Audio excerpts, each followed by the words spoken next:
चलिए जानते हैं आज देश और दुनिया की सिलेक्टेड काम की और महत्वपूर्ण 25 बड़ी खबरों को सिर्फ 10 मिनट में। पर अभी तक आपने इस वीडियो को लाइक नहीं किया है तो लाइक कर दें और इस चैनल को सब्सक्राइब भी कर लीजिए। कोविड-19 ने एक दशक की बढ़त को किया खत्म, एनसीडी से मौतों में इजाफा, डब्ल्यूएचओ ने जारी की रिपोर्ट। जी हां दोस्तों, विश्व स्वास्थ्य संगठन यानी कि डब्ल्यूएचओ की ओर से एक रिपोर्ट जारी की गई है जिसमें पाया गया है कि 2019 और 2021 के बीच वैश्विक जीवन प्रत्याशा 1.8 वर्ष से घटकर 71.4 वर्ष हो गई है, जबकि स्वस्थ जीवन प्रत्याशा 1.5 वर्ष घटकर 61.9 वर्ष हो गई है। दोस्तों आपकी जानकारी के लिए बता दें, अमेरिका और दक्षिण पूर्व एशिया क्षेत्र सबसे ज्यादा प्रभावित हुए हैं, जहां जीवन प्रत्याशा में लगभग 3 वर्ष की गिरावट आई है। यानी कि दोस्तों डब्ल्यूएचओ ने वह गणना जारी की है जिसके तहत कि एक व्यक्ति कितनी आयु तक जीता है। तो एक नॉर्मल आदमी के जीने की आयु में लगभग 2 वर्ष की कटौती कोरोना की वजह से हो गई है। चलिए दोस्तों जान लेते हैं इसके बाद अगली खबर। वोट बैंक के लिए मुजरा कर रहा है इंडिया ब्लॉक, बिहार रैली में प्रधानमंत्री मोदी का विपक्ष पर हमला। जी हां दोस्तों, प्रधानमंत्री नरेंद्र मोदी ने आज इंडिया ब्लॉक द्वारा दलित और पिछड़े वर्गों के आरक्षण को लूटने की कथित कोशिशों को विफल करने की कसम खाई। प्रधानमंत्री ने विपक्ष पर मुस्लिम वोट बैंक के लिए गुलामी और मुजरा करने का आरोप लगाया। पीएम मोदी ने पटना से लगभग 40 किलोमीटर दूर पाटलिपुत्र लोकसभा क्षेत्र में एक रैली में विपक्ष पर तीखा हमला किया, जहां उन्होंने अल्पसंख्यक संस्थानों में SC, ST और OBC को कोटा से वंचित करने के लिए राजद और कांग्रेस जैसी पार्टियों को भी जिम्मेदार ठहराया। उन्होंने यह भी आरोप लगाया कि विपक्षी गठबंधन उन लोगों के समर्थन पर भरोसा कर रहा है जो वोट जिहाद में शामिल है। चलिए दोस्तों जान लेते हैं इसके बाद अगली खबर। नई दिल्ली रेलवे स्टेशन को बंद करने की तैयारी, इन स्टेशनों पर शिफ्ट होगी ट्रेनें। जी हां दोस्तों, भारत में रोजाना करोड़ों लोग ट्रेन से सफर करते हैं। रेलवे देश में करोड़ों यात्रियों का आवागमन का सबसे सस्ता और प्रमुख साधन भी है। वहीं दोस्तों बड़ी खबर अब राजधानी से है। दरअसल दोस्तों राजधानी होने के चलते नई दिल्ली स्टेशन में यात्रियों की हमेशा गहमा गहमी रहती है। आंकड़ों के अनुसार करीब 6 लाख यात्री रोजाना नई दिल्ली स्टेशन से आवागमन करते हैं। इन यात्रियों के लिए एक बड़ी खबर सामने आई है। भारत की राजधानी नई दिल्ली का रेलवे स्टेशन बंद होने वाला है। जानकारी के मुताबिक दिल्ली रेलवे स्टेशन को हमेशा के लिए बंद नहीं किया जाएगा, बल्कि यह कुछ समय के लिए ही बंद होगा। रेलवे नई दिल्ली रेलवे स्टेशन की पुनर्विकास यानी कि रीडेवलपमेंट योजना के तहत इसे कुछ समय के लिए बंद करेगी। दोस्तों आपको बता दें, साल 2013 में रेल मंत्रालय द्वारा भारत के करीब 1300 रेलवे स्टेशन का पुनर्विकास प्लान बनाया गया था। इसी रीडेवलपमेंट प्लान के तहत नई दिल्ली रेलवे स्टेशन का भी पुनर्विकास किया जाएगा। इस वजह से यहां पर चलने वाली ट्रेनों को दूसरी जगह शिफ्ट किया जाएगा। चलिए दोस्तों जान लेते हैं अगली खबर। पाकिस्तान के पूर्व मंत्री ने केजरीवाल की फोटो पोस्ट की, वोटिंग पर कहा नफरत की हार होगी, दिल्ली सीएम का जवाब, अपना देश संभालिए। जी हां दोस्तों, लोकसभा चुनाव के छठे फेज की वोटिंग के दौरान दिल्ली के सीएम अरविंद केजरीवाल ने शनिवार सुबह अपने परिवार के साथ दिल्ली में वोट डाला, जिसकी तस्वीर उन्होंने सोशल मीडिया पर पोस्ट की। केजरीवाल की तस्वीर को फिर से पोस्ट करते हुए पाकिस्तान के पूर्व मंत्री फवाद चौधरी ने लिखा कि मैं कामना करता हूं कि शांति और सद्भाव से नफरत और उग्रवाद की ताकतों की हार होगी। केजरीवाल ने फवाद चौधरी को जवाब देते हुए कहा कि चौधरी साहब, मैं और मेरे देश के लोग अपने मसलों को संभालने में पूरी तरह सक्षम है। आपके ट्वीट की जरूरत नहीं है। इस वक्त पाकिस्तान के हालात बहुत खराब हैं। आप अपने देश को संभालें। भारत में हो रहे चुनाव हमारा आंतरिक मसला है। आतंकवाद के सबसे बड़े प्रायोजकों का हस्तक्षेप भारत बर्दाश्त नहीं करेगा। चलिए दोस्तों जान लेते हैं इसके बाद अगली खबर। प्रधानमंत्री मोदी बोले लैंड फॉर जॉब स्कैम वालों का काउंटडाउन शुरू। बिहार में कहा लालटेनियों ने अपना घर रोशन किया, सभी शहजादे अब छुट्टी पर जाएंगे। जी हां दोस्तों, प्रधानमंत्री मोदी शनिवार 25 मई को पटना, काराकाट और फिर बक्सर में चुनावी सभा को संबोधित कर रहे थे। प्रधानमंत्री ने सुबह 11 बजे पटना के विक्रम में रामकृपाल यादव के समर्थन में सभा की। इस दौरान उन्होंने इंडी गठबंधन पर जमकर निशाना साधा। प्रधानमंत्री ने कहा कि लालटेनियों ने पूरे बिहार को अंधेरे में रखा, सिर्फ अपने परिवार के लोगों को रोशनी पहुंचाई। इसके बाद प्रधानमंत्री करीब 1:30 बजे काराकाट पहुंचे। यहां उपेंद्र कुशवाहा के लिए उन्होंने वोट मांगा। इस दौरान उन्होंने लालू और तेजस्वी यादव पर बड़ा हमला बोला। पीएम ने कहा कि बिहार के लोगों से नौकरी के बदले जमीन लेने वाले लोगों का जेल का काउंटडाउन शुरू हो गया है। हेलीकॉप्टर का चक्कर खत्म होते ही इनके लिए जेल का रास्ता खुल जाएगा।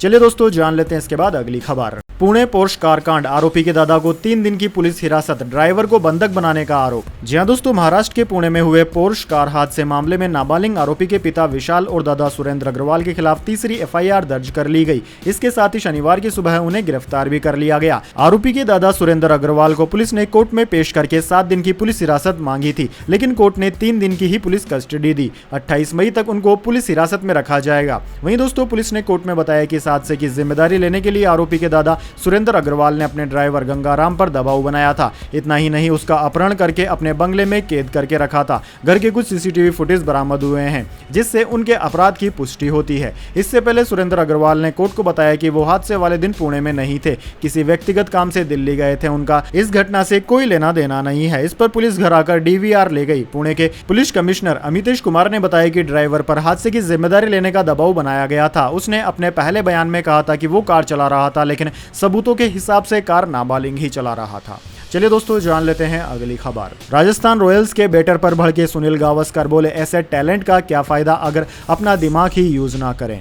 जी हां दोस्तों, इंडियन प्रीमियर लीग के फाइनल में पहुंचने की उम्मीद को लेकर एलिमिनेटर 2 में उतरी राजस्थान रॉयल्स के हाथ निराशा लगी। टूर्नामेंट की शुरुआत दमदार अंदाज में करने वाली टीम को लीग चरण में आखिरी 5 में से 4 में हार मिली। एलिमिनेटर 1 में रॉयल चैलेंजर बेंगलुरु को हराने वाली टीम ने एलिमिनेटर 2 में सनराइजर हैदराबाद के सामने घुटने टेक दिए। इस मैच में रियान पराग के आउट होने को लेकर पूर्व भारतीय कप्तान सुनील गावस्कर काफी नाराज दिखे। पहले बल्लेबाजी करते हुए सनराइजर हैदराबाद की टीम ने एनरिक कार्लसन की 50 और राहुल त्रिपाठी के 37 रन की पारी की बदौलत 9 विकेट पर 175 रन का स्कोर खड़ा कर दिया था। वहीं मैच के दौरान रियान पराग सस्ते में आउट हो गए। इस पर गावस्कर ने इस पर कमेंट्री के दौरान तीखी प्रतिक्रिया दी। उन्होंने कहा कि क्या सच में ऐसे आउट हुए रियान पराग? आपके इतने ज्यादा टैलेंटेड होने का क्या फायदा होने वाला है अगर जो अपना दिमाग ही इस्तेमाल नहीं करेंगे। चलिए दोस्तों, जान लेते हैं इसके बाद अगली बड़ी खबर। प्रधानमंत्री मोदी की मुजरा वाली टिप्पणी पर बवाल, विपक्ष बोला इन्हें डॉक्टर के पास ले चलो। जी हां दोस्तों, लोकसभा चुनाव 2024 अपने आखिरी दौर से गुजर रहा है। शनिवार को छठे चरण की वोटिंग होने के बाद 7वें और आखिरी चरण की वोटिंग 1 जून को होगी। इससे पहले बयानों के बाणों की बौछार हो रही है। इसी क्रम में प्रधानमंत्री मोदी के मुजरा वाले बयान पर बवाल मच गया। विपक्षी दलों ने प्रधानमंत्री मोदी को घेरने की कोशिश की। प्रधानमंत्री की टिप्पणी पर तीखी प्रतिक्रिया व्यक्त करते हुए कांग्रेस नेता पवन खेड़ा ने कहा कि आज मैंने प्रधानमंत्री के मुंह से मुजरा शब्द सुना। मोदी जी, ये कैसी मनह स्थिति है? आप कुछ लेते क्यों नहीं? अमित शाह और जेपी नड्डा जी को तुरंत उनका इलाज करवाना चाहिए। शायद सूरज के नीचे भाषण देने से उनके दिमाग पर बहुत अधिक प्रभाव पड़ा है। चलिए दोस्तों, जान लेते हैं इसके बाद अगली बड़ी खबर। कांस में पहली बार भारतीय को मिला बेस्ट एक्ट्रेस का अवार्ड। अनसुईया सेन गुप्ता को फिल्म द शेमलेस के लिए मिला सम्मान। इसमें सेक्स वर्कर्स की कहानी।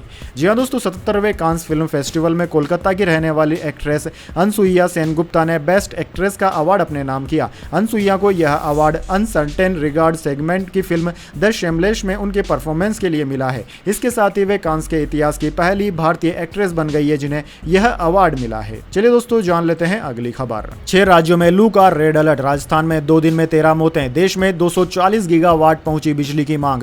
यह सीजन का हाईएस्ट। दरअसल दोस्तों, 25 मई से नौ तपा शुरू हो गया है। यह 2 जून तक रहेगा। इस दौरान देश के कुछ हिस्सों में तापमान 49 डिग्री यानी कि 49 डिग्री सेल्सियस तक जा सकता है। मौसम विभाग ने आज दिल्ली, राजस्थान, मध्य प्रदेश, गुजरात, पंजाब और हरियाणा के लिए लू यानी कि हीट वेव का अलर्ट जारी किया है। ज्योतिष के हिसाब से सूर्य कृतिका से रोहिणी नक्षत्र में प्रवेश करता है, तब से 9 दिन तक नौ तपा होता है। उत्तर भारत में शुक्रवार को औसत अधिकतम तापमान 49 डिग्री और न्यूनतम तापमान 31 डिग्री सेल्सियस रहा। राजस्थान में गर्मी से 5 मौतें हुई। राज्य में 2 दिन में यह आंकड़ा 13 हो गया है। भोपाल हैदराबाद इंडिगो की फ्लाइट शुक्रवार को 1 घंटे देरी से रवाना हुई। बताया गया है कि बाहर का तापमान ज्यादा होने के चलते इंजन रिस्ट्रिक्ट मोड में चला गया था। उधर कश्मीर घाटी में भी तापमान बढ़ा है। यहां 23 मई को अधिकतम तापमान 32.2 डिग्री सेल्सियस दर्ज किया गया। यह 11 साल में सबसे ज्यादा रहा। वहीं दोस्तों, शुक्रवार को देश की पावर डिमांड बढ़कर सीजन के सबसे ऊंचे स्तर 249.46 GW पर पहुंच गई है।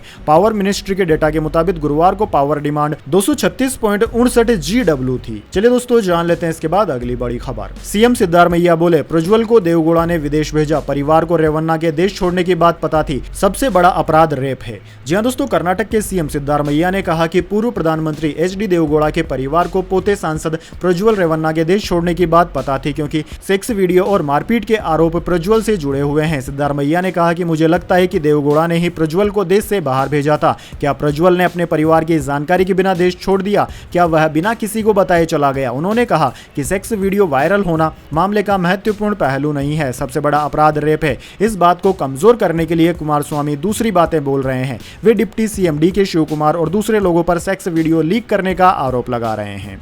चलिए दोस्तों जान लेते हैं इसके बाद अगली खबर। बंगाल झारग्राम के बीजेपी उम्मीदवार पर पत्थरों से हमला, ममता सरकार पर लगाए आरोप।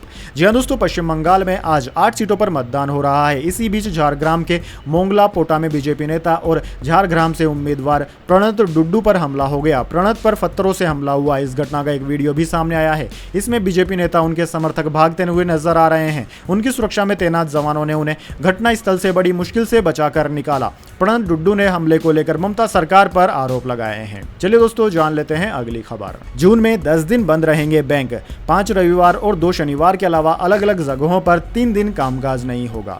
जी हां दोस्तों, जून 2024 महीने में बैंकों में 10 दिन कामकाज नहीं होगा। देश में कई वजहों से अलग अलग जगह पर 3 दिन बैंकों में कामकाज नहीं होगा। इसके अलावा 5 रविवार और 2 शनिवार को भी बैंक बंद रहेंगे। महीने की शुरुआत छुट्टी के साथ होगी। दोस्तों आपको बता दें 17 जून को बकरी ईद उल अजहा के मौके पर देश भर में बैंक बंद रहेंगे। वहीं 18 जून को भी जम्मू और कश्मीर में बैंकों में कामकाज नहीं होगा। इसके अलावा 5 रविवार और 2 शनिवार को पूरे देश में बैंक बंद रहेंगे।